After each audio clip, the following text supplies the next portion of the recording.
오늘 함께 볼 말씀은 갈라디아서 5장 13절에서 15절까지 말씀입니다. 신약 갈라디아서 5장 13절에서 15절까지 말씀, 우리 세 절 말씀인데요, 한 목소리로 함께 봉독하겠습니다. 함께 하나님 말씀 봉독합니다. 형제들아, 너희가 자유를 위하여 부르심을 입었으나 그러나 그 자유로 육체의 기회를 삼지 말고 오직 사랑으로 서로 종노릇하라. 온 율법은 내 이웃 사랑하기를 내 자신같이 하라 하신 한 말씀에서 이루어졌나니 만일 서로 물고 먹으면 피차 멸망할까 조심하라. 아멘.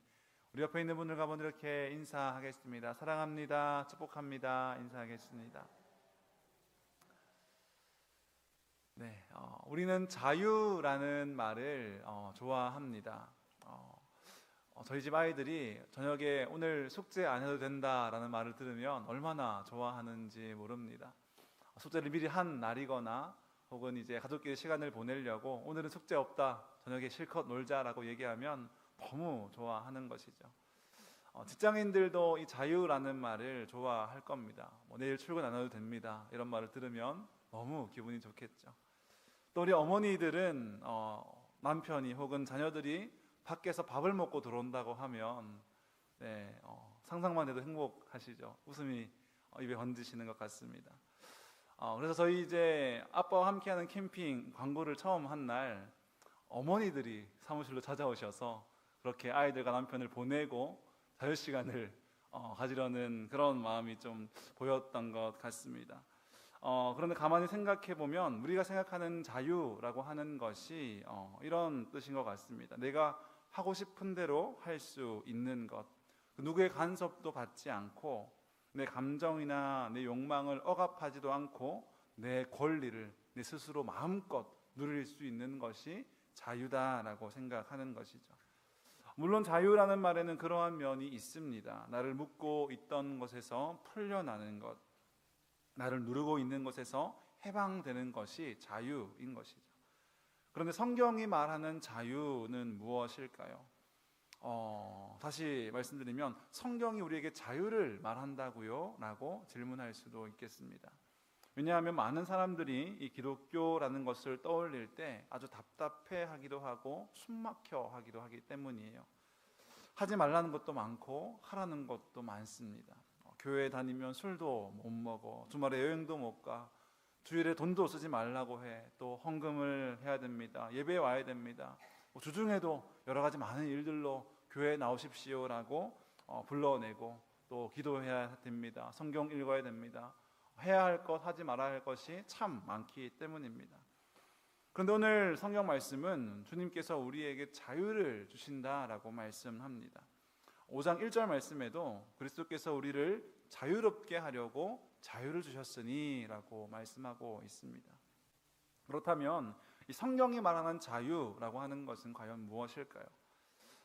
특히 성경이 말하는, 그리고 갈라디아서가 강조하는 이 자유라고 하는 것은 율법으로부터의 자유입니다.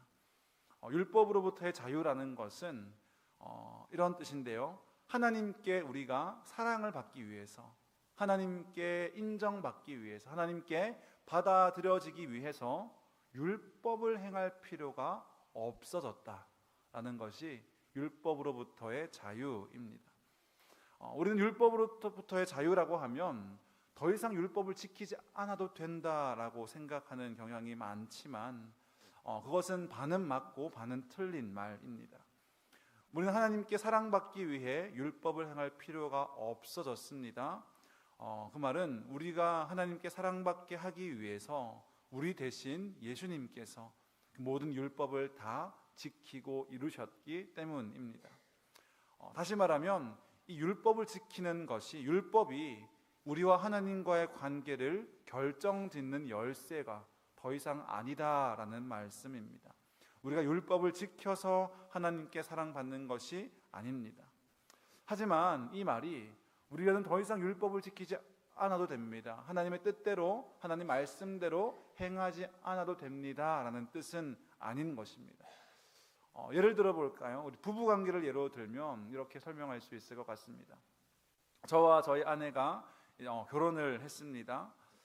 그런데 저희 아내가 저에게 어떤 일을 했기 때문에, 어떤 일을 잘 했기 때문에 저에게 사랑을 받을 수 있는 것은 아닙니다. 저희가 결혼할 때 하나님 앞에서 약속한 것이 있죠.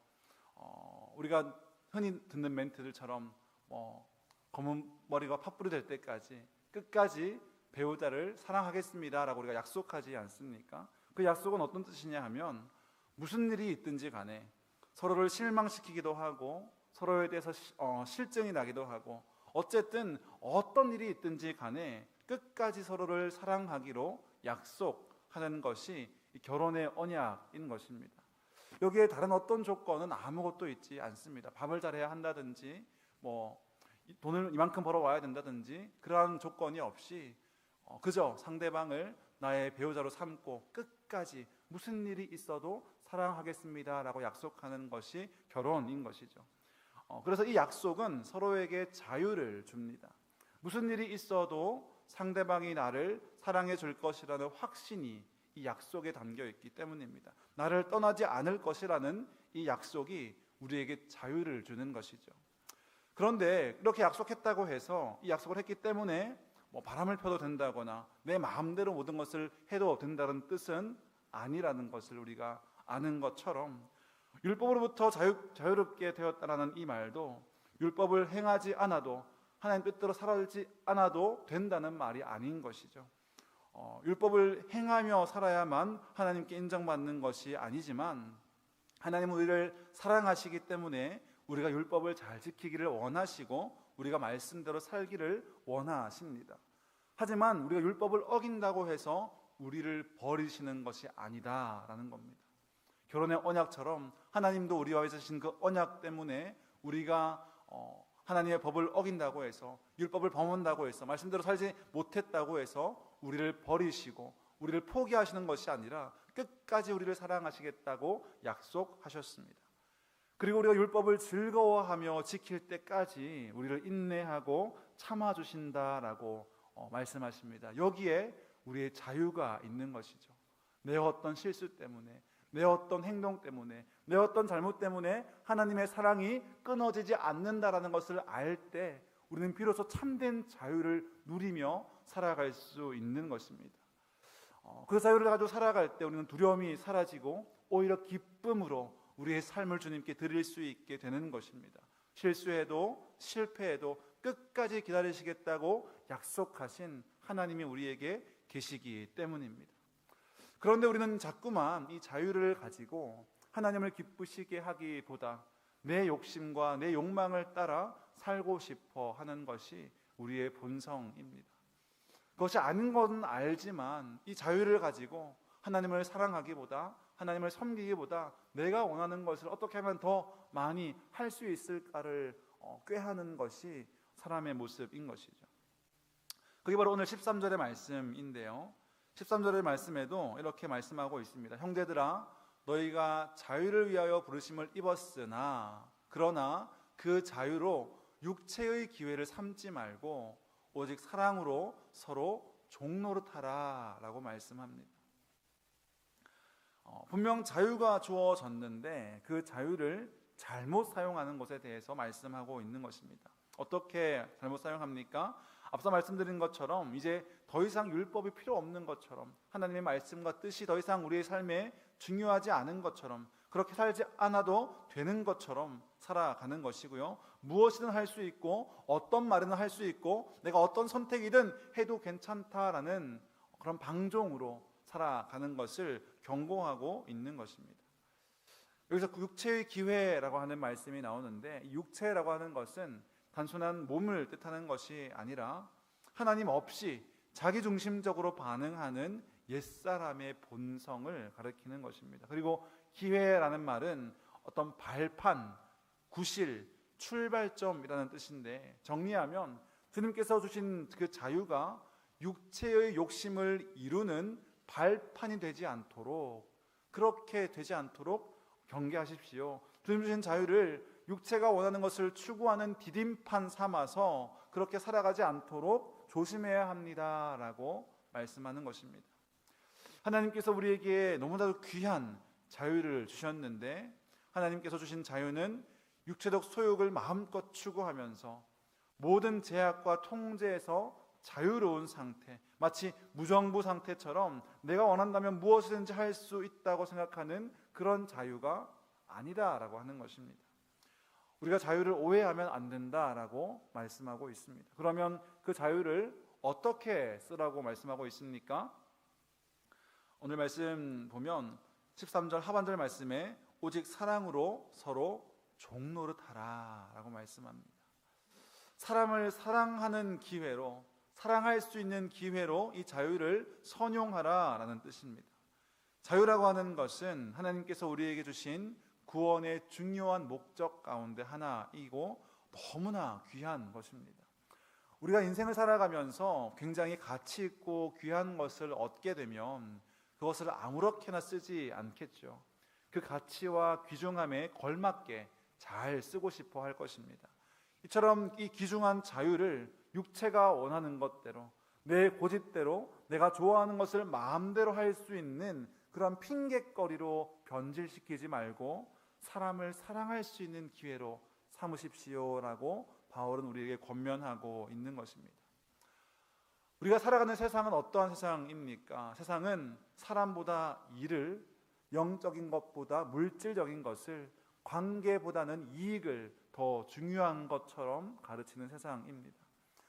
사람을 다루는 일보다 물건을 다루는 일이 훨씬 더 큰 돈을 벌어다 줍니다. 아이들을 가르치는 교사보다 반도체를 만드는 하이닉스가 훨씬 더 큰 돈을 버는 것처럼 이 세상은 사람이 아니라 물질과 일과 그런 것들이 더 가치 있다고 말하는 세상인 것이죠. 그래서 옆에 있는 한 사람을 소중히 여기기보다 일을 잘하는 것을 더 가치 있게 여기는 세상입니다. 하지만 그런 일보다 사람이, 한 영혼이 훨씬 더 크고 가치가 있다는 것을 우리는 기억해야 합니다.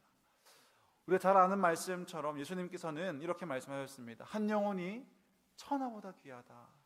한 영혼이, 그 한 사람이 천하보다 귀하다라고 말씀하십니다. 하늘과 땅보다 더 귀한 것이 사람입니다. 이 말은 형식적인 표현이 아니라 성경적인 세계관이자 가치관입니다. 하나님께서는 천지와 만물을 지으실 때 말씀 한마디로 지으셨지만 사람은 다르죠. 사람은 하나님께서 흙으로 빚으시고 지으셔서 하나님의 형상을 따라 지으셨다라고 말씀합니다. 그리고 그 코에 생기를 불어 넣으시고 생명이 되게 하셨다라고 말씀합니다. 영적인 존재가 되게 하셨다라는 것입니다.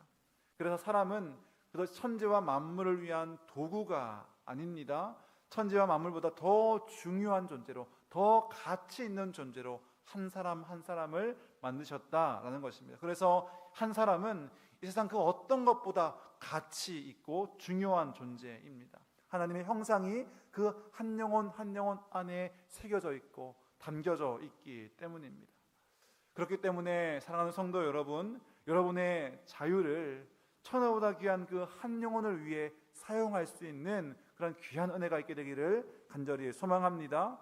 사람을 사랑하고 아끼고 존중하기 위해서 여러분께 허락된 그 자유를 사용할 수 있는, 그래서 하나님의 법을 이루어가는 귀한 성도들 될 수 있기를 간절히 소망합니다. 우리가 이 땅을 살아가면서 누군가를 인격적으로 바르게 사랑하고 누군가로부터 아주 큰 건강한 사랑을 받게 되면 그것보다 우리를 더 행복하게 만드는 것이 세상에 없다라는 것을 우리는 깨닫게 되죠. 사랑은 무엇보다 가장 중요합니다. 만물보다 귀한 사람을 위해서 한 사람을 사랑하는 그 일에, 천하보다 귀한 그 한 영혼을 사랑하는 그 일에 여러분의 모든 인생을, 여러분께 있는 그 자유를 사용할 수 있게 되기를 바랍니다. 육체의 정욕으로 내가 원하는 것을 추구하는데, 내 욕심을 이루는데 자유를 잘못 사용하는 것이 아니라 그 자유를 천하보다 귀한 그 한 영혼을 위해, 그 사람에게 필요한 사랑을 주는 기회로 사용하는 것이 오늘 우리에게 원하시는 하나님의 뜻이다라고 하는 것입니다. 그렇다면 사람을 사랑한다라고 하는 것은 무슨 뜻일까요? 여러 가지가 있겠지만 오늘 본문에서는 그 사랑이 서로 종노릇하는 것이다 라고 말씀합니다. 역설적인 표현이죠. 아까 본 5장 1절 말씀을 보면 분명히 바울은 우리에게 이렇게 말합니다. 다시는 종의 멍에를 매지 말라라고 말하는데 오늘 본문에는 너희가 서로 종노릇하라 라고 말씀하기 때문입니다. 복음은 우리에게 참된 자유를 가져다 주었습니다.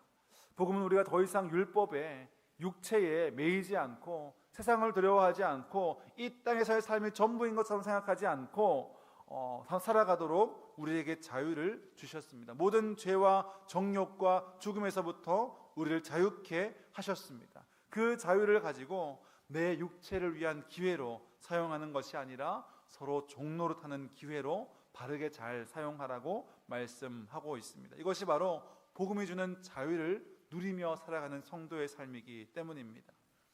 사랑이라고 하는 것은 그저 내게 있는 일부를 떼어주는 것이 아니죠. 그에게 내가 종이 되어 종노릇하는 것이 성경이 우리에게 말하는 사랑입니다. 상대방을 이용하려 들고 나의 행복을 위해서 다른 사람들의 상처를 쉽게 생각하는 세상 속에서 참된 자유를 누리는 성도들은 사람들을 사랑하게 되고 존중하게 되고 배려하게 되는 것입니다. 여러 사람을 종으로 부리는 주인이 되라고 세상은 말하고 있지만 수많은 형제들을 나의 주인으로 삼고 섬기는 한 사람의 비천한 종이 되라고 성경은 우리에게 말씀하시는 것입니다. 그래서 그리스도인의 자유는 육신에 속한 종이 되는 것이 아니라 이웃에게 종이 되는 것이다 라고 말씀하는 것이죠. 진정한 사랑은 어떤 것입니까? 사랑이라고 하는 것은 사랑이란 이름으로 남들에게 명령하고 사랑이란 이름으로 상대방을 소유해서 내 탐욕을 정당화하거나 내 요구를 얻어내는 것이 사랑이 아닙니다. 사랑은 사랑하는 사람을 위해서 상대방을 위해서 내 자유조차도 깨뜨려서 그를 위해 종이 되고 섬기는 것이 주님께서 우리에게 원하시는 사랑인 것이죠. 상대방을 더 존귀하게 여기는 것입니다. 상대방을 더 존귀하게 만들어내는 것이 종이 되어 섬기는 사랑이 우리에게 허락하는 은혜입니다. 그리고 이것이 성경이 말하는 사랑의 핵심인 것이죠. 사람을 사랑하는 것은 그저 내가 할 수 있는 작은 것들을 떼어주면 되는 것이 아니고 사랑은 전부를 요구합니다. 전부를 주기 위해서 자기를 꺾고 희생하고 깨뜨리고 부정하고 죽이는 것이 사랑인 것이죠. 그렇지 않으면 사랑할 수 없습니다. 이 사랑을 우리는 어디서 배울 수 있냐면 바로 가정에서 배울 수 있습니다. 부부가 되어서 자녀를 키울 때 우리는 사랑을 배우게 되죠. 자녀를 양육하는 것은 자기 부정과 희생 없이는 절대로 할 수 없는 것입니다. 자기 자신을 꺾고 포기하지 않으면 한 인격을 사랑할 수 없다는 것을 자녀를 키우며 우리는 배우게 되는 것입니다. 우리의 자녀와 배우자를 사랑하는 것처럼 더 큰 가정인 교회의 지체들을 사랑하는 것이 하나님의 뜻입니다. 그런데 가정이나 공동체에는 슬프게도 늘 우리를 힘들게 하는 사람들이 한 명씩 꼭 있습니다. 인생을 살다 보면 반드시 성가시게 하는 우리의 이웃들이 옆에 하나씩 있는 것이죠. 그럴 때 우리는 그런 이웃을 밀어내고 적당히 거리를 두면서 잘 피해 다닐 수 있겠지만 그렇게 하는 것은 사랑이 종노릇함으로 하나님의 법이 이루어지는 영광스러운 경험을 할 수 없는 것입니다. 누군가를 위해 종이 되고 희생하는 사랑은 어렵고 까탈스럽고 가까이 두고 싶지 않은 사람을 만날 때 일어나는 것입니다. 담임 목사님들 하시는 말씀처럼 사랑이 되는 사람이 있고 사랑해야 하는 사람이 있습니다. 애써 사랑하기로 결정하고 결단해야 하는 사람을 만날 때 그때 내게 있는 이 사랑이 정말로 성경이 말하는 사랑인지 아니면 내가 사랑하고 싶은 사람만, 사랑할 수 있는 사람만 사랑하는 사랑인지를 확인할 수 있는 것이죠. 부패한 우리의 본성은 마음에 드는 사람만을 좋아하고 가까이 하고 싶은 사람만을 가까이 해서 공동체 안에서도 끼리끼리 모이는 것을 좋아합니다. 하지만 하나님께서는 우리를 한 몸으로 부르셨습니다. 우리 선택하지 않은 사람들과 함께 한 몸을 이루게 하셔서 우리가 힘써 서로를 사랑하고 서로를 책임 있게 사랑하도록 우리를 부르셨습니다. 걸림돌이 되는 사람조차 한 몸으로 같이 묶어서 사랑하고 아낄 때, 그때 비로소 우리는 성경이 우리에게 말하는 그 사랑, 주님께서 우리에게 원하시는 그 사랑을 배울 수가 있는 것입니다. 자녀를 사랑하는 것처럼 똑같은 깊이를 가지고 사랑하는 것이 주님께서 우리에게 기대하시는 성도의 종노릇하는 그러한 사랑인 것이죠. 이 세상에는 자기가 모르는 이웃을, 내가 싫어하고 미워하는 이웃을 사랑하는 법은 없습니다. 하지만 우리는 어떠합니까? 주님 때문에 원수 같고 가시 같은 이웃들을 포기하지 않고 사랑하게 되는 것입니다. 주님 때문에 우리는 자신을 희생하고 종노릇하면서 사람을, 한 영혼을 아끼고 사랑하게 되는 것입니다. 주님 때문에 우리에게 주시는 그 자유를 내려놓고 종이 되어서 살아갈 수 있는 것이죠. 주님께서 우리에게 분명히 말씀하신 것이 있습니다. 마가복음 10장 43절 말씀부터의 말씀인데요, 이렇게 말씀합니다. 너희 중에는 그렇지 않을지니 너희 중에 누구든지 크고자 하는 자는 너희를 섬기는 자가 되고, 너희 중에 누구든지 으뜸이 되고자 하는 자는 모든 사람의 종이 되어야 하리라. 다시 보자, 같이 읽을까요? 인자가 온 것은 섬김을 받으려 함이 아니라 도리어 섬기려 하고 자기 목숨을 많은 사람의 대속물로 주려 함이니라. 아멘. 이 사람, 누군가를 사랑한다고 하는 것은 종이 되어서 섬기는 것입니다. 우리가 사랑할 수 있는 이유는, 사랑해야 하는 이유는 무엇입니까? 주님께서 종이 되셔서 우리에게 오셨기 때문입니다. 그분께서는 친히 종처럼 그 12제자의 모든 발을 씻기셨습니다. 우리를 섬기시기 위해서 이 땅에 오셨다라고 말씀하고 있는 것입니다. 요한복음 말씀도 이렇게 말씀합니다. 같이 읽겠습니다. 요한복음 12장 말씀 시작. 내가 진실로 진실로 너희에게 이르노니 한 알의 밀이 땅에 떨어져 죽지 않으면 한 알 그대로 있고 죽으면 많은 열매를 맺느니라. 자기의 생명을 사랑하는 자는 잃어버릴 것이요 이 세상에서 자기의 생명을 미워하는 자는 영생하도록 보존하리라. 아멘. 우리의 속사람이, 우리의 육신이 이끄는 대로 이 세상에 원하는 방식으로 자기를 사랑하는 사람은 잃게 될 것이다 라고 말씀합니다. 그러나 사랑하기 때문에 종노릇하고 나를 잃게 될 결심을 하게 되는 사람은 놀라운 하나님의 은혜를 경험하게 된다라고 말씀하고 있는 것입니다. 우리 모두가 다 이 말씀처럼 기꺼이 상대방을 위해서, 기꺼이 이웃과 형제를 위해서 나를 잃게 되어지는, 기쁘게 종이 되어 섬기게 되어지는 그러한 은혜가 우리 교회 가운데, 여러분의 삶 가운데 있게 되기를 간절히 소망합니다. 그렇다면 우리가 이렇게 자유를 가지고 종이 되어 섬기는 사랑을 할 때 일어나는 일은 무엇입니까? 14절 15절 말씀인데요, 함께 읽겠습니다. 14절 말씀입니다. 시작. 온 율법은 내 이웃 사랑하기를 내 자신같이 하라 하신 한 말씀에서 이루어졌나니 만일 서로 물고 먹으면 피차 멸망할까 조심하라. 아멘. 이 세상은 자기를 희생해서 사랑하는 법을 가르쳐 주지 않습니다. 경쟁에서 살아남는 자가 이긴다라고 우리를 가르칩니다. 세상 사람들은 끊임없이 서로를 물고 뜯으며 살아갑니다. 약점이 드러나면 그것을 물고 놓지 않습니다. 약점을 어떤 형태로든 확장시켜서 내가 원할 때 그것을 사용할 수 있도록 보관해 둡니다. 약점을 붙잡고 상대방을 없애고 내가 살아남기 위해서 애쓰고 살아갑니다. 그런데 이렇게 서로 물고 먹으면 어떻게 된다고 말씀합니까? 피차 망한다라고 하는 것이죠. 경쟁에서 이기면 내가 살아남은 것 같지만 결국 자기도 죽게 되는 것입니다. 세상은 끝없이 경쟁에서 이겨야 생명을 얻고 살아남는다라고 말하지만 그렇게 물고 뜯으면 둘 다 망하게 되어지는 것이 진리입니다. 성경이 우리에게 가르치는 것처럼 이 자유를 선용해서 이웃을 사랑하기 위해 종이 되고 또 종노릇을 하면 어떤 일이 일어나는가? 바로 거기에서 율법이 완성된다라고 말씀합니다. 그 율법의 완성은 우리에게 참된 만족과 행복을 가져다 주는 것입니다. 왜냐하면 이 율법은 하나님이 사람을 지으시고 사람이 마땅히 이렇게 살아야 사람다워진다고, 행복해진다고 기록한 하나님의 마음이 담겨 있는 것이 율법이기 때문입니다.